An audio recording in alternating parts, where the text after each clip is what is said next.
네, 안녕하십니까 여러분. 임상안경학 담당 교수 김영수입니다.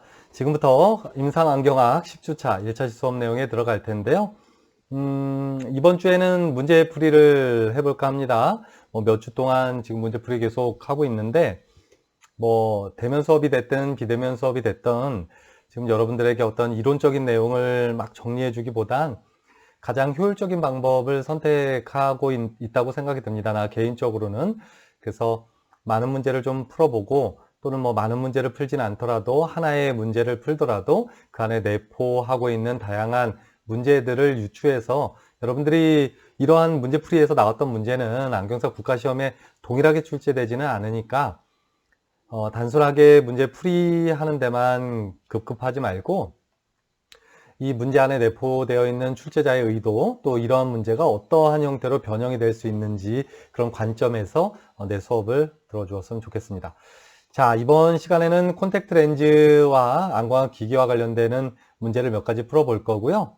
그 문제는 대략 대부분은 어렵지는 않은데 정답률이 좀 과거에 좀 낮았던 것 같아요. 자, 한번 문제를 한번 살펴보도록 하죠.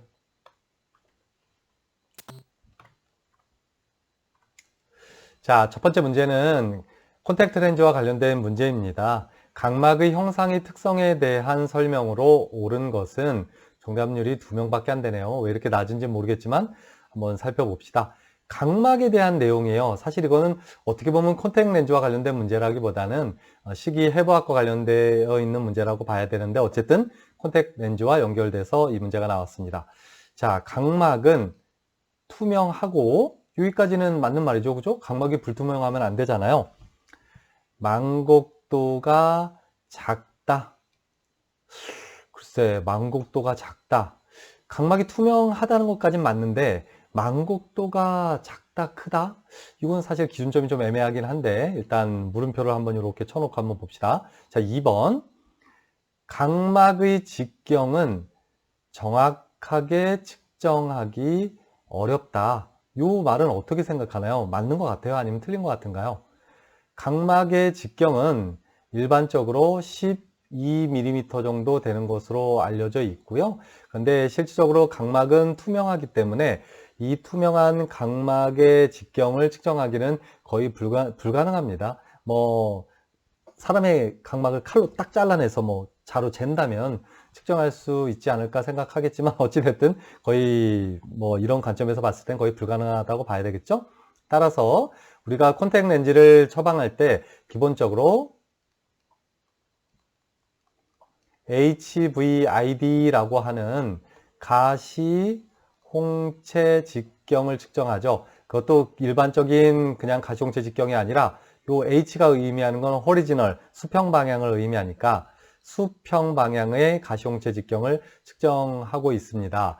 따라서 각막은 투명하기 때문에 실제로 측정하기 어려우니까 눈으로 보여지는 그 검은색 눈동자, 검은색은 아닌데 사람마다 좀 다르긴 한데 어쨌든 검은색 눈동자의 그 끝과 끝부분, 수평 방향의 가로 방향의 길이를 측정하는 것이 일반적이죠. 따라서 2번은 각막의 직경은 사실 말이 좀 빠져 있긴 한데 투명하기 때문에 정확하게 측정하기는 좀 상대적으로 좀 어려운 면은 좀 있습니다.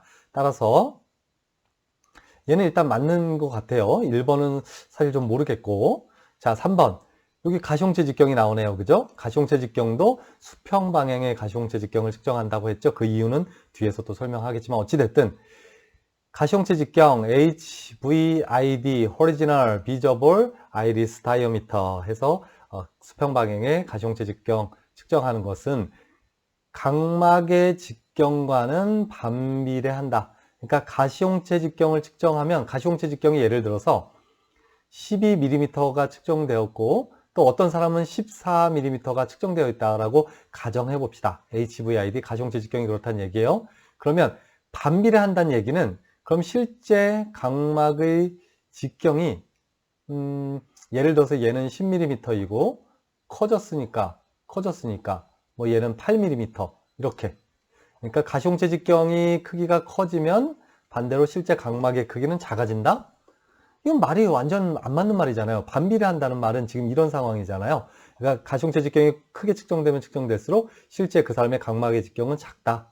그게 반비례한다는 의미니까요. 말이 안 되잖아요. 가시홍채 직경을 측정하는 이유가 뭐라 그랬어요? 각막의 실제 크기는 측정할 수는 없지만 그래도 각막의 실제 크기에 근접한 크기를 측정해서 콘택트 렌즈를 정확하게 피팅하기 위해서 가시홍채 직경을 측정하게 되는데요. 그렇죠? 그러니까 당연히도 각막의 직경과는 반비례가 아니라 비례한다라고 해야 말이 되겠죠. 쉽게 얘기하면 예를 들어서 이거 지우지 말 걸 그랬나? 각막의 크기가 실제는 가시홍채 직경보다 크니까 이렇게 예제가 좀 안 맞아. 자, 가시홍채 직경이 12mm면 각막의 직경은 이론상 한 13mm 정도 됩니다. 또 가시홍채 직경이 14mm라면 각막의 직경은 15mm 정도 됩니다. 그러니까 가시홍채 직경보다 약 1mm 정도 각막의 직경은 더 크다. 뭐 이거는 사실 연구에 따라 다르고 또 사람에 따라 조금 차이는 있지만 일반적으로 그렇다. 어찌됐든 반비례한다는 잘못된 내용이 되겠죠. 자, 4번.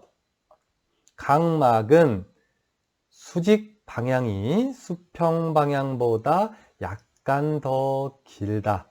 그러니까 이렇다는 얘기죠. 수직 방향이 수평 방향보다 기니까 좀 과장돼서 표현하면 각막은 이렇게 생겼다는 얘기네요. 수평보다 수직이 더 크다.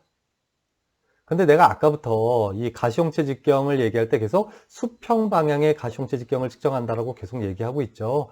그 이유는 뭐냐면 수평 방향의 가시홍채 직경만 측정해서 콘택트 렌즈를 처방하게 되면 수직까지도 잘 맞는다. 이런 얘기가 되는 거예요. 그런데 지금 만약에 4번이 맞다면 만약에 수평 방향의 가시홍채 직경을 측정해서 콘택트 렌즈를 처방하게 되면 뭐 이렇게 처방이 되겠죠? 그러면 어떻게 되겠어요? 이 윗부분과 아랫부분 각막은 충분히 덮어주질 못하잖아요. 그러니까 결국은 각막의 직경이 가로 방향이 더 크고 세로 방향이 작기 때문에 가로 방향의 가시홍채 직경을 측정해서 소프트 콘택트 렌즈를 처방하면 어떻게 될까요? 그렇죠. 여기 가로 방향은 당연히 덮을 거고요. 세로 방향은 좀 넘칠 거고 가로 방향 잘 측정될 거고 이렇게 될 거 아니에요. 위와 아래가 좀 더 각막의 실제 직경보다는 좀 상대적으로 좀 크겠지만 큰 거는 그렇게 큰 문제가 되지 않습니다. 이게 작았을 때 문제가 되는 거니까요. 어찌됐든 가시홍채 직경을 수평 방향만 측정되는 이유도 여기에서 유추해 볼 수 있습니다. 따라서 각막의 수직 방향이 수평 방향보다 짧다라고 해야 말이 되는 거겠죠. 자, 5번. 각막의 두 주경선, 그러니까 강주경선과 약주경선을 얘기하는 거겠죠. 크기가 다르면 수정체 난시가 있는 것이다. 각막의 수평경선과 수직경선의 굴절력이 다르면 그럼 어떻게 되는 거죠? 어떻게 되는 거죠? 그렇죠. 각막 난시가 있는 거죠. 그래서 나는 이게 정답률이 낮은 이유를 잘 모르겠는데 아마도 요 1번을 선택한 사람이 좀 많지 않을까? 그런 생각은 좀 들어요. 그런데 사실 각막의 망곡도는 작지가 않습니다. 아마도 이렇게 생각한 것 같아요. 자, 뒤로 넘어가서 설명해 줄게요. 망곡도라는 말, 각막이 얼마만큼 휘어져 있는지를 나타내는 그런 하나의 용어가 되겠고요. 얘의 단위는 굴절력 단위인 다이옵터 단위로 사용합니다. 그래서 각막은 일반적으로 43 다이옵터의 굴절력을 가지고 있다라고도 표현하지만 43 다이옵터의 만곡도를 가지고 있다라고도 표현하고요. 이 만곡도, 굴절력 단위의 만곡도는 뭘로 환산해 줄 수 있죠? 그렇죠. 곡률 반경, 즉 밀리미터 단위의 곡률 반경으로도 바꿔줄 수 있고요. 43 다이옵터의 만곡도는 대략 7.85mm 정도의 곡률 반경과 같습니다. 따라서 각막은 투명한 것까진 맞지만 만곡도는 작지 않아요.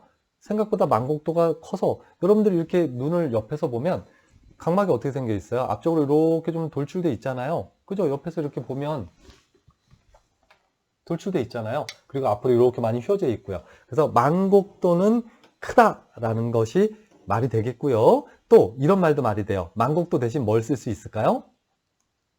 곡률 반경이라는 말로 대체해서 쓸 수 있죠. 근데 만곡도와 곡률 반경은 반비례 관계가 있기 때문에 만약에 얘가 각막은 투명하고 만곡도는 이라고 한다면 만곡도는 어떻게 아니죠. 곡률 반경이라 하면 각막은 투명하고 곡률 반경은 어떻다? 그렇죠. 작다라고 하면 말이 됩니다. 그래서 아마도 요 망곡도와 곡률 반경의 개념을 좀 헷갈려서 1번으로 좀 선택하지 않았을까? 그럼 뭐 내가 좀 유추를 한번 좀 해보고 있습니다. 어찌됐든 답은 각막의 직경은 정확하게 측정할 수 없기 때문에 수평 방향의 가시홍채 직경을 가지고 각막의 크기를 대체해서 사용하고 있습니다. 또한 여기서 한 가지 더 여러분들에게 알려주고 싶은 얘기는 이렇게 되죠. 가시홍채 직경이 예를 들어서 12mm라면 소프트 콘택 렌즈의 직경은 얼마 정도로 처방하는 게 일반적인가요? 오른쪽 1mm, 왼쪽 1mm 이렇게 크게 해서 어떻게 하죠? 직경을? 그렇죠. 14mm로 처방하게 되고요. 또 상대적으로 하드 콘택트 렌즈, RGP 콘택트 렌즈의 경우에는 직경이 어떨까요? 그 사람의 가시홍채 직경이 12mm면 1mm, 1mm 작게 해서 몇 mm? 10mm로 처방을 한다. 요거 하나 중요하겠고요. 어떻게 보면 이 문제보다 더 중요한 개념이다라고 생각해 주었으면 좋겠고요. 또한 이와 더불어서 가시홍채 직경이 12mm면 각막의 직경은 대략 몇 mm로 예상할 수 있나요? 가시홍채 직경보다 0.5mm, 0.5mm 정도 좀 더 큰 걸로 알려져 있고요. 따라서 전체적으로는 직경은 13mm, 그러니까 가시홍채 직경보다 1mm 큰 것이 각막의 직경이고 또 이 각막을 충분히 덮을 수 있도록 소프트 콘택트 렌즈는 또 1mm 더 크게 해서 소프트 콘택트 렌즈의 직경을 결정한다. 가시홍채 직경과 비교하면 2mm 직경이 더 크게 소프트 콘택트 렌즈를 처방하는 거고요. 각막 직경과 비교하자 그러면 대략 한 1mm 정도 직경을 크게 소프트 콘택트 렌즈를 처방한다라고 이해해주면 좋겠습니다. 자, 다음 문제 한번 살펴볼게요. 자, 콘택트 렌즈 중에서 평균 직경이 가장 작은 렌즈. 그러니까 콘택트 렌즈는 여러 가지가 있어요. 기본적으로 콘택트 렌즈를 구분하면 좀 전에도 잠깐 설명했지만 하드 콘택트 렌즈와 얘는 RGP 렌즈라고도 얘기하죠. 그 다음에 소프트 콘택트 렌즈가 있을 거고요. 하드 콘택트 렌즈보단 소프트 콘택트 렌즈가 일반적으로 더 직경이 크니까 소프트 렌즈는 X 당연한 거겠죠? 그 다음에 뭐 함수성하고 뭐 이거 함수율하고는 뭐 직경하고는 크게 관련이 없잖아요. 그죠? 그러니까 소프트 콘택트 렌즈는 일단 직경이 작은 렌즈는 아니다. 그렇다면 RGP 렌즈와 PMMA 재질의 두 가지 하드 렌즈 중에서는 그럼 어떤 게 직경이 더 작겠느냐? 이건 여러분들이 직접적으로 한 번도 들어보지 못했을 수도 있어요. 그래서 상대적으로 좀 그 정답률은 낮은 편이지만 여러분들이 이런 문제를 접했을 때 출제자의 의도를 좀 파악할 줄 알아야 돼요. 그러니까 단순히 하드 콘택트 렌즈 중에서 RGP 렌즈가 크다, PMMA 재질이 크다 뭐 이런 거를 이 학생들에게 물어보는 의도는 아니고요.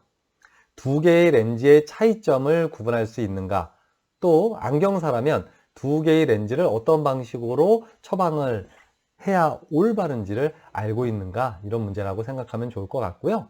자, 일단 봅시다. 두 개의 가장 큰 차이는 PMMA 재질의 하드 콘택트 렌즈 같은 경우는 DK 수치가 0.1 정도 됩니다. 뭐 이건 조금 다를 수는 있어요. 어떤 책은 0.3, 뭐 0.4 뭐 이렇게 나오는 경우도 있지만 DK 수치가 거의 제로라고 보면 됩니다. 하지만 RGP 렌즈 같은 경우는 보통 DK 수치가 80 이상, 보통 뭐 한 100 이상 이렇게까지도 DK 수치가 상당히 높죠. 그러니까 일반 RGP 렌즈, RGP 재질의 하드 콘택트 렌즈 같은 경우는 직경이 커서 각막을 충분히 덮더라도 재질 자체가 산소를 공급을 잘하니까 산소 결핍에 의한 문제점이 나타나지 않습니다. 하지만 PMMA 재질을 예를 들어서 각막이 이 정도 크기인데요. 뭐 거의 각막의 크기랑 거의 유사한데 조금 작은 PMMA 재질의 하드 콘택트 렌즈를 처방했다라고 치면 산소 공급이 얜 재질 자체가 아예 되지가 않으니까 요 주변부 요 길로만 산소가 공급될 거 아니에요. 그럼 산소 결핍증에 의해서 큰 문제가 나타나겠죠. 따라서 PMMA 재질의 렌즈는 이런 문제점들을 해결하기 위해서 상대적으로 직경이 상당히 작게 만들어졌습니다. 따라서 요 PMMA 재질이 덮지 않은 요 각막의 주변 부분으로 충분히 산소가 공급될 수 있게 하기 위해서 직경이 상대적으로 RGP 렌즈에 비해서는 작다 라고 이해해주면 좋을 것 같고요. 이건 PMMA 재질이 가지는 디케이 수치, 산소 투과율이 낮기 때문에 어쩔 수 없는 자구책이다라고 생각하면 좋을 것 같아요. 초기에 PMMA 재질의 렌즈는 이렇게 작게 만들지는 않았었어요. 그런데 이런 산소 결핍증에 의한 문제점들이 계속 발생하고 하니까 점점 직경을 작게 만들어서 결국은 PMMA 재질이 RGP 렌즈에 비해서는 직경은 상대적으로 작고, PMMA 재질에서 RGP 재질로 그 하드렌즈의 재질이 변화되면서 산소 공급이 워낙 잘 되다 보니까 다시 PMMA 재질의 직경에서 좀 직경이 큰 하드렌즈로 변화되었다라고 생각해주면 좋을 것 같고요. 따라서 답은 PMMA 재질의 콘택 렌즈가 전체 소프트 콘택 렌즈, 하드 콘택 렌즈를 다 포함해도 직경이 가장 작은 렌즈에 속한다라고 생각해주면 좋겠습니다. 자, 다음 문제를 한번 풀어보도록 하겠습니다.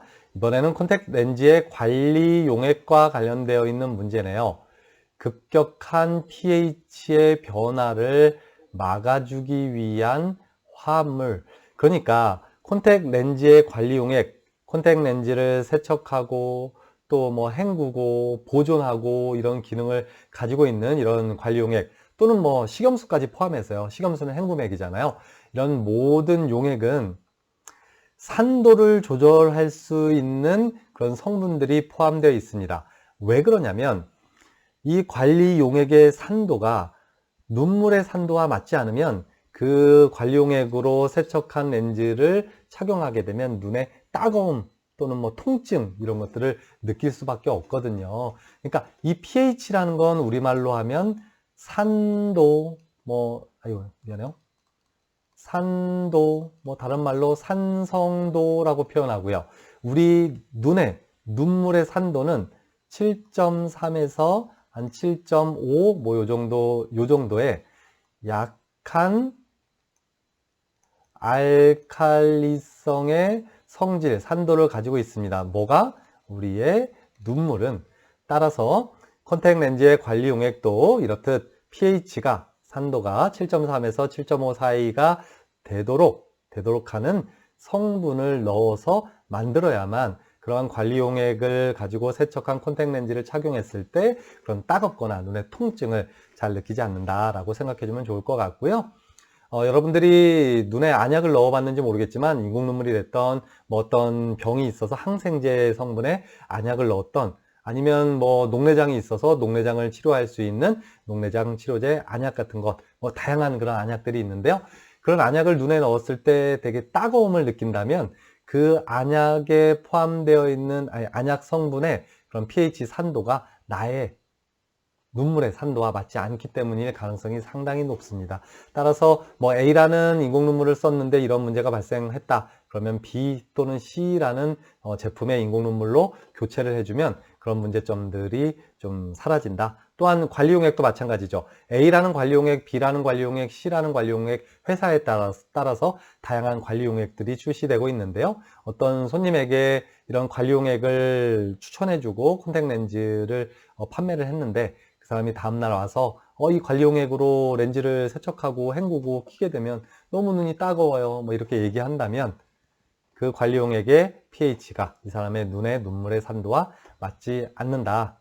어쨌든 이런 pH를 조절해 줄 수 있는 완충제라는 성분을 이런 관리용액에 다 포함을 시키게 되어 있습니다. 그러면 자, 여기서 내가 일단 힌트 줬잖아요. 자, pH 변화를 막아주는 완충제라는 성분이 관리용액에는 무조건 들어가 있게 돼 있다. 이 완충제의 역할은 pH를 조절해주는 역할을 한다. 자, 뭘까요? 붕산일까요? 아니면 방부제? 얘는 방부제는 무조건 아니죠. 방부제는 이런 관리용액이 부패되거나 오염되지 않게 해주는 거니까 방부제 성분은 아닐 거예요. 그죠? 그 다음에 솔베이트, 치메로살, 소르빈산, 뭔지 모르겠어요. 그죠? 이런 제품들. 내가 다다음 주인가요? 그 콘택 렌즈 특강할 때 이 내용에 대해서 한번 쭉 훑어주겠지만 그러기 전에도 이미 여러분들이 이 내용에 대해서 다 학습했어요. 한번 내용을 정답을 한번 살펴보죠. 자, 일단 붕산, 얘가 바로 완충제가 되고요. 자, 이렇게 됩니다. 완충제는 붕산, 인산, 구연산.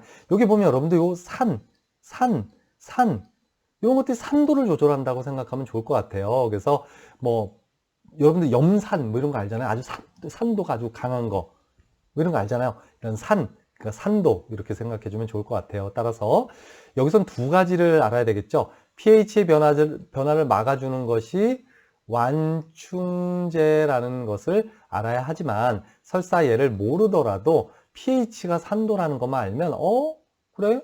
그러면 붕산 아니면 여기도 뭔지 모르겠지만 산이 들어가니까 얘도 아닐까? 뭐 이렇게 고민해서 사실은 둘 중에 하나를 선택할 수 있겠죠. 사실 이건 그 산이 아니지만 어쨌든 그래서 문제를 충분히 더 근접하게 풀어줄 수 있다.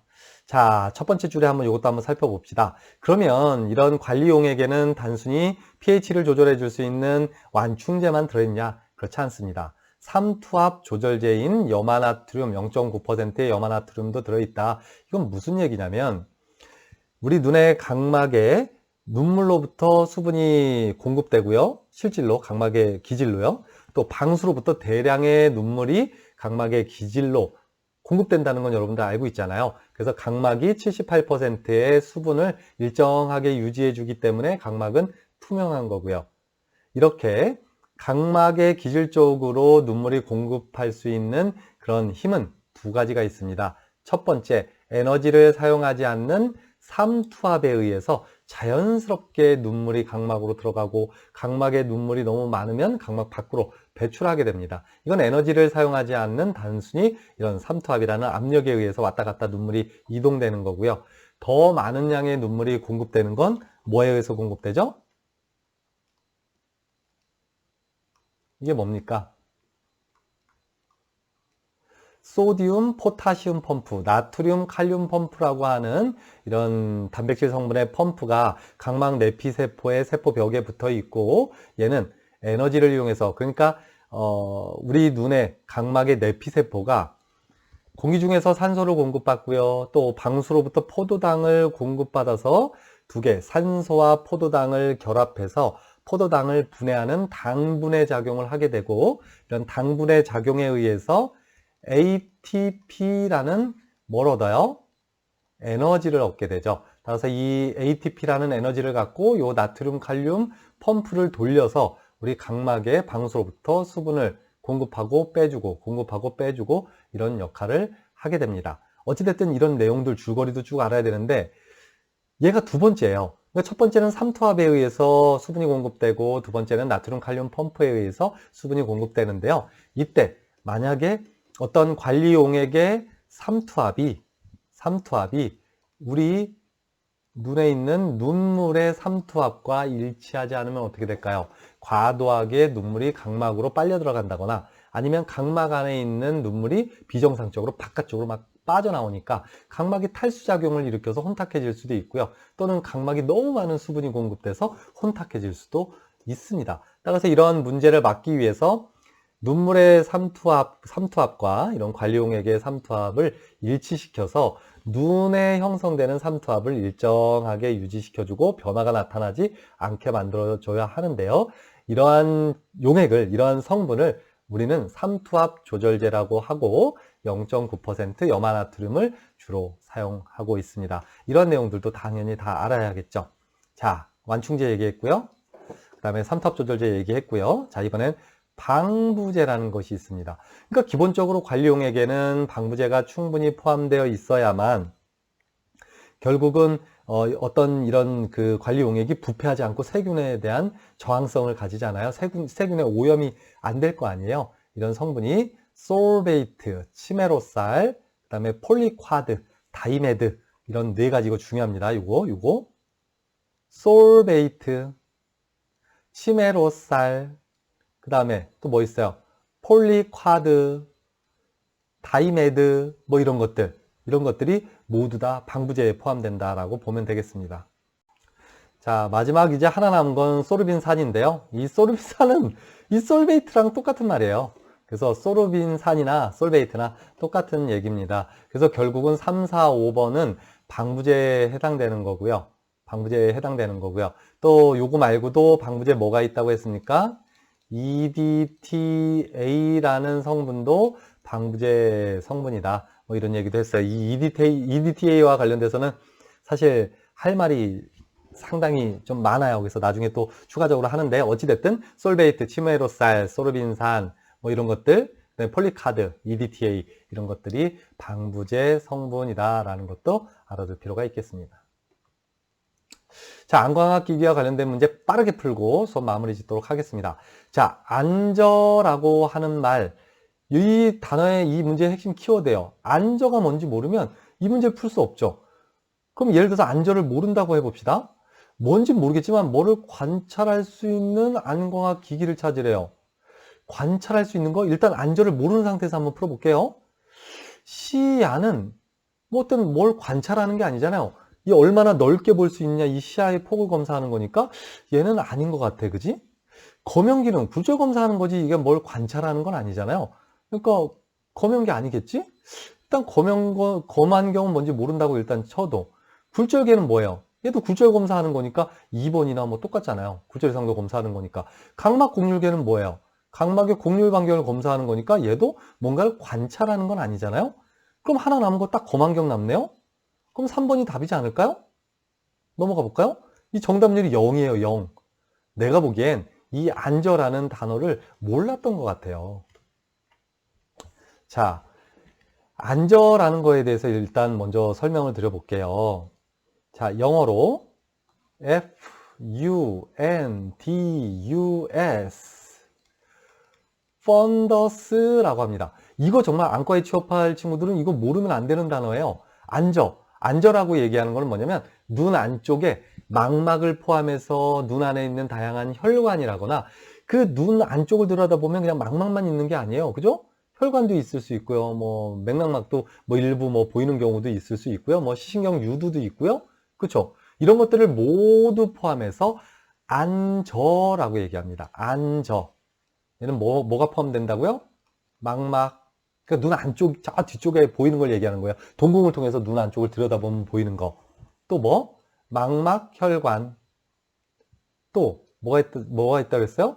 뭐 시신경, 뭐 유두, 뭐 이런 것들. 눈 안쪽에 있겠죠. 또 뭐가 있겠어요? 뭐 황반, 뭐 이런 걸 모두 다 포함해서 눈 안쪽에 보여지는 것들을 뭉뚱그려서 안저, 펀더스라고 합니다. 이렇게 생겼어요. 우리가 보통 일반적으로 슬릿램프를 가지고 눈 안쪽에 안저를 관찰할 수 있는데요. 뭐 물론 슬릿램프만 가지고 검사할 수 있는 건 아니고요. 여기다 특수한 렌즈, 볼크렌즈라고 얘기하는 안저 관찰 렌즈 플러스 90 다이옵터 또는 플러스 78 다이옵터의 높은 플러스 굴절력을 가진 렌즈를 뭐 하나 대고 봐야 뭐 슬릿램프로 안저도 관찰을 하겠지만 어찌됐든 자, 얘입니다. 옵살모스코프. 얘가 검안경이라고 하는 거고요. 이 슬릿램프가 없는 경우에 이렇게 보면 레티랑 비슷하게 생겼죠? 검연기랑 비슷하게 생겼는데요. 얘를 이렇게 환자의 눈에 덧대고 여기서 안경사가 눈의 안쪽을 검사하는 것이 바로 검안경, 영어로 옵살모스코프가 되겠습니다. 그래서 내가 보기엔 여러분들이 이 안저라는 단어만 알면 충분히 풀 수 있었던 문제다라고 생각이 듭니다. 자, 다음 문제도 한번 풀어보도록 할게요.